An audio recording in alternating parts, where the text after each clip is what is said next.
Good morning. অনেক দিন পর আজকে ছাদে উঠলাম।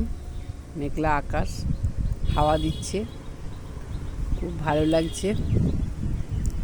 ছাদে এখন ওঠাই হয় না কাজের চাপে। আজকে একটু ফ্রি আছি, ছাদে উঠলাম। নির্মল পরিবেশ, প্রকৃতি দারুণ লাগছে।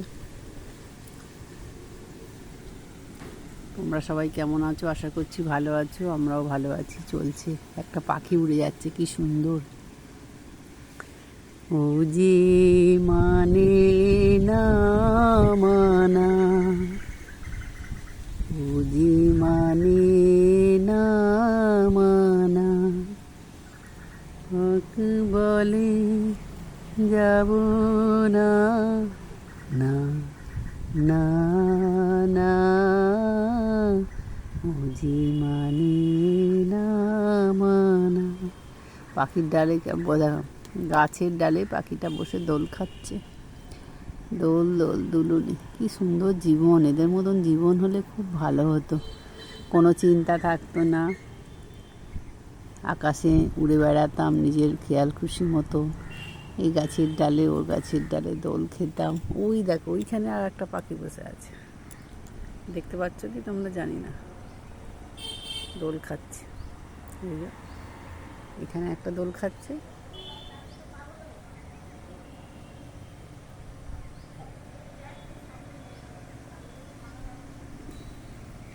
এখানে একটা দোল খাচ্ছে, ওখানে একটা দোল খাচ্ছে।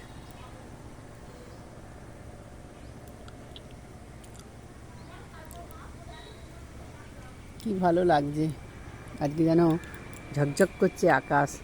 গাছপালাগুলো একদম বৃষ্টির জলে পরিশুদ্ধ হয়ে পরিচ্ছন্ন হয়ে আছে, চান করে গেছে।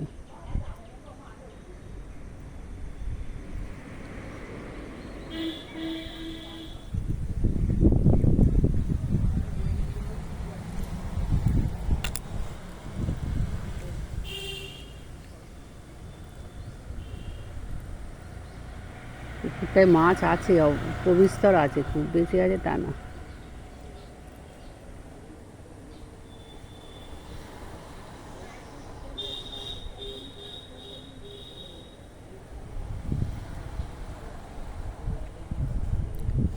সবাই কাজে ব্যস্ত সকালবেলায়।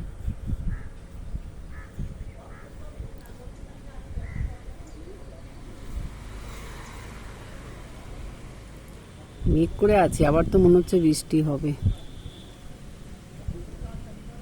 গাছের পুকুরটা অনেকটা জল শুকিয়ে গেছে, আগাছা দেখা যাচ্ছে। আর লেবু গাছটায় আবার লেবু ধরেছে।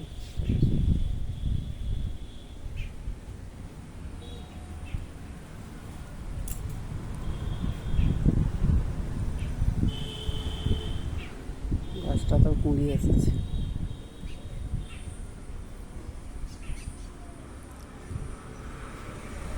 অন্নপূর্ণা যোজনা নিয়ে সরকার যা করছে আর কি বলবো, মানুষকে বিভ্রান্ত করছে। আর সেই সব সুযোগ নিয়ে মানুষেরাও ভুলভাল তথ্য দিচ্ছে, ভিউজ হচ্ছে। কারা কারা অন্নপূর্ণা ভাণ্ডার পেয়েছো জানাবে তো। যাকে জিজ্ঞেস করি সেই বলে পাইনি। কে পেলো বুঝতে পারছি না, না পাওয়ার সংখ্যাই তো বেশি দেখতে পাচ্ছি। সবাই খুব ভালো থেকো, সুস্থ থেকো, শান্তিতে থেকো, মনে আনন্দে থেকো। টাটা।